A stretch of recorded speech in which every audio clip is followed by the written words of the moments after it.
बिस्मिल्लाहिर्रहमानिर्रहीम। इब्तदा रब्बे करीम के इसम अज़ीम से जो खालिक अर्ज़ समा है, मालिक शर्को गर्ब। दुरूद सलाम शान कायनात, जान कायनात, नबी मुकर्रम हज़रत मोहम्मद मुस्तफ़ा सल्लल्लाहु अलैहि वसल्लम पर। आमिर उस्मान आदिल अपने यूट्यूब चैनल और ऑफिशियल फेसबुक पेज पर पाकिस्तान और दुनिया भर में बसने वाले सफ़ीरान वतन को सलाम अर्ज़ करता है। ज़िला गुजरात की सियासत बज़ाहिर उसमें कोई हलचल नहीं आजकल, लेकिन चौधरी आबिद रज़ा नून लीग के वाहिद रहनुमा हैं जो 8 फरवरी के इलेक्शन के बाद से मुसलसल इस निज़ाम के खिलाफ और ख़ास तौर पर 8 फरवरी के इलेक्शन के खिलाफ हमें बोलते सुनाई देते हैं।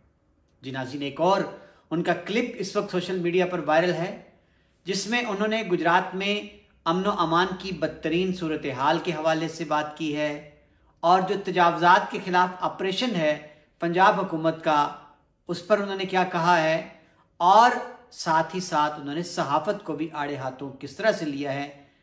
मेरे पास एक वीडियो क्लिप है, मैं चाहूँगा कि तज्ज़िया या तबसरा करने से पहले आपको सुनवाया जाए, दिखाया जाए कि चौधरी आबिद रज़ा अपनी ज़ुबानी क्या कहते हैं। समझते कि सियासत नहीं हो रही, इस वक्त सिर्फ नज़रिया ज़रूरत पूरा हो रहा है। और ये सिर्फ गुजरात नहीं, बदकिस्मती है कि पूरे पाकिस्तान में नज़रिया ज़रूरत को फ़रोग दिया जा रहा है, सियासत को फ़रोग नहीं। सियासत तो 8 फरवरी को मेरी अपनी समझ में गुजरात की हकीकी जो सियासत है वो तो 8 फरवरी को दफन हो गई थी और अब एक ऐसी सियासत का आगाज़ कर दिया गया है जो सिर्फ नज़रिया ज़रूरत है।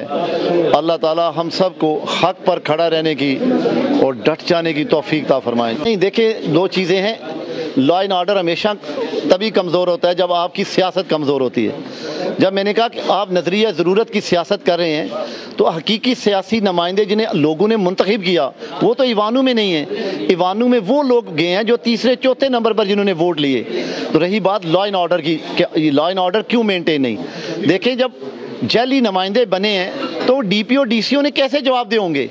देखें, आपको सवाल वो करना चाहिए जो हकीकत में मबनी। आप मुझसे बेहतर जानते हैं, पूरा माशरा जानते हैं कि गुजरात में या पूरे लॉ एंड ऑर्डर की सिचुएशन क्यों ख़राब है। रही बात नाजायज़ तजावज़ात की, मेरी ये तजवीज़ है वो नाजायज़ तजावज़ात का मामला जो इनिशिएटिव लिया है सीएम पंजाब ने वो ज़बरदस्त है। देखिए, उसका तरीक़ाकार क्या है। आप सब नुमाइंदे हैं, आप इंतज़ामिया से बैठें, बाज़ार के जो प्रेसिडेंट हैं वो उनके साथ बैठें, कमेटियां बनाएं। कमेटियां बना के आप पेंट के साथ रोड्स पे साइडों पे लाइनें लगा दें कि इससे तजावज़ रेडी नहीं करेगी, यहाँ पार्किंग नहीं गलत होगी, फ़ाइन का तरीका का डिसाइड करें। ये असूल तय होने चाहिए, लेकिन आप इसकी आड़ में नाजायज़ तजावज़ात को प्रमोट ना करें। मेरी ये ज़ाती राय है। देखिए, मैं आवाम का नुमाइंदा हूँ, मैं सारा दिन हल्कों में घूमता हूँ। हमारे बाज़ारों की बदतरीन सूरत हालों ने हमारी मोहतरम ख़वातीन, माएँ, बहनें, बेटियाँ बाज़ारों में नहीं जा सकती। मैं ये समझता हूँ कि हर बाज़ार की इंतज़ामिया के साथ कमेटी बननी चाहिए, बैठ के वो कमेटी बैठ के बाज़ार के असूल तय करे और वो असूल रिटर्न तय होने चाहिए के लिए साफ़ियों को, जो बाज़ार के नुमाइंदे हैं उनको इंतज़ामिया के साथ बैठ के आप लोगों का काम है कोऑर्डिनेटिंग कराना। आप कोऑर्डिनेटर बने, आप उन्हें बैठाएं। अगर देखें किसी जगह पर रवैये का प्रॉब्लम, आप मुझे बताएं, मैं अपना रोल प्ले करूंगा। तो ये किरदार ऐसा करना चाहिए जिससे हमारा इलाका, हमारे बाज़ार खूबसूरत नज़र आएँ। जहाँ पर हमारी ख़वातीन जब बाज़ारों में जाती हैं तो कम से कम वो फील करें कि वो सेफ़ एंड सिक्योर शॉपिंग कर रही हैं। जी नाज़रीन, आपने सुना चौधरी आबिद रज़ा कुछ दिन पहले खारियां के एक प्रेस क्लब में गए और वहां उनकी गुफ्तगू हुई। सहाफ़ी हैं एक मारूफ खारियां के, उन्होंने सवाल किया कि आप गुजरात की सियासत को किस नज़र से देखते हैं। उल्टा चौधरी आबिद रज़ा ने सवाल करने वाले को आड़े हाथों लिया और कहा कि अगर यही सवाल मैं आपसे करूं और आप चूँकि मुख्तलिफ जगहों पर जाते हैं तमाम सियासी हलकों में, तो आप मुझे बताएं कि इस वक्त गुजरात की सहाफ़त और सियासत कहाँ खड़ी। और उसके बाद उनका ये कहना था कि पाकिस्तान बिलखुसूस गुजरात में नज़रिया ज़रूरत राइज है इस वक्त, और गुजरात की सियासत तो उनका कहना था कि 8 फरवरी के इलेक्शन में वो दफन हो चुकी थी। और उसके बाद जब उनसे सवाल किया गया कि गुजरात में जो अमन व अमान की सूरत हाल है उसको आप किस नज़र से देखते हैं, इसका जवाब बड़ा दिलचस्प नाज़रीन चौधरी आबिद रज़ा ने दिया। उनका ये कहना था कि चूंकि जितने अवाम के मुंतखब नुमाइंदे हैं वो असम्बलियों से बाहर हैं और असम्बलियों के अंदर जाली नुमाइंदे बराजमान हैं, तो जब अवाम की मुंतखब क़यादत ही असम्बलियों में नहीं जाएगी तो फिर लॉ एंड आर्डर को कौन देखेगा, अमन आमा की कौन बात करेगा, और जो जाली नुमाइंदे हैं उनके पास तो मैंडेट ही नहीं है, वो कैसे इंतज़ामिया से बाज पुरस कर सकते हैं जी। और उसके बाद जब चौधरी आबिद रज़ा से पूछा गया कि जो मरियम नवाज वज़ीर आला पंजाब का पंजाब भर में तजावज़ात के खिलाफ एक ग्रैंड ऑपरेशन है और अब उसकी भेंट चढ़ रहे हैं गरीब लोग, रेडी वाले भी, इस पर आपका क्या कहना?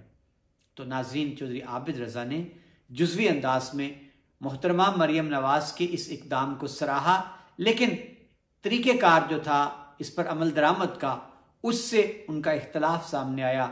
उनका कहना था कि हमें खुद चाहिए कि हमारे जो बाज़ार हैं उनमें अंजुमन ताजरान हों या कमेटियां हों, वो बाकायदा तौर पर खुद आगे आएँ बाज़ारों से तजावज़ात को हटाने के लिए और ख़वातीन के लिए ख़रीदारी को एक महफूज अमल बनाने के लिए, माहौल साजगार बनाने के लिए ज़रूरी है कि हम खुद इक़दामात करें और तजावज़ात को हटाएं। रेडियाँ जो लगी हैं दुकानों के सामने उनका सद्देबाब करें। नाज़रीन ये उनका कहना था।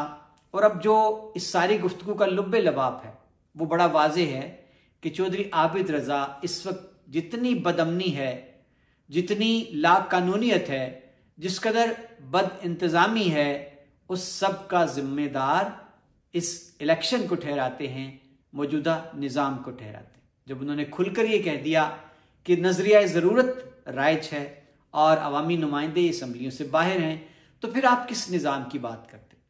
नाज़रीन 8 फरवरी 2024 का जो इलेक्शन था, 2024 का जो इलेक्शन था 8 फरवरी का, उसके नतीजे में गुजरात से मुकम्मल तौर पर नून लीग का सफाया हो गया। सिर्फ एक MNA चौधरी नसीर अब्बास सिद्ध बन पाए, बाकी तमाम MNAs हार गए और 7 नशिस्तें सूबाई असम्बली की जो हैं वो काफ लीग को दे दी गई। अब 8 फरवरी के इलेक्शन के बाद चौधरी आबिद रज़ा ने खुलकर इस पर बात करना शुरू की और उन्होंने एक एहतजाजी मुहिम भी चलाने की कोशिश की, लेकिन उनके साथ नून लीग ज़िला गुजरात की क़यादत ने खुलकर साथ नहीं दिया। बड़े बड़े कदावर नाम हैं, सराय आलमगीर की बात करें, मलिक हनीफ अवान हैं, मलिक जमील अवान हैं, और इसी तरह डिंगा से बात करें तो मियाँ तारिक महमूद हैं, लाला मूसा आते हैं तो चौधरी जाफ़र इकबाल जैसी शख्सियत है, और गुजरात शहर में हाजी नासिर महमूद बैठे हैं, कुंजा से रज़ा अली मत्ता है नाज़रीन। और जब हम जलालपुर जट्टा कड़ियांवाला का रुख करते हैं तो यहाँ नवाब ज़ादगान मौजूद हैं, मेजर रिटायर्ड मोइन नवाज बड़ाइच मौजूद हैं, लेकिन किसी ने भी चौधरी आबिद रज़ा का जो बयानिया था 8 फरवरी के इलेक्शन के बाद गुजरात को जिस तरह से उनका कहना था कि गिरवी रख दिया गया है काफ लीग की क़यादत के पास, तो इस पर कोई भी नून लीग का ज़िली रहनुमा चौधरी आबिद रज़ा की हम आवाज़ हमें नज़र नहीं आया। अब भी जो आवाज़ कभी उठती है वो चौधरी आबिद रज़ा की आवाज़ होती है।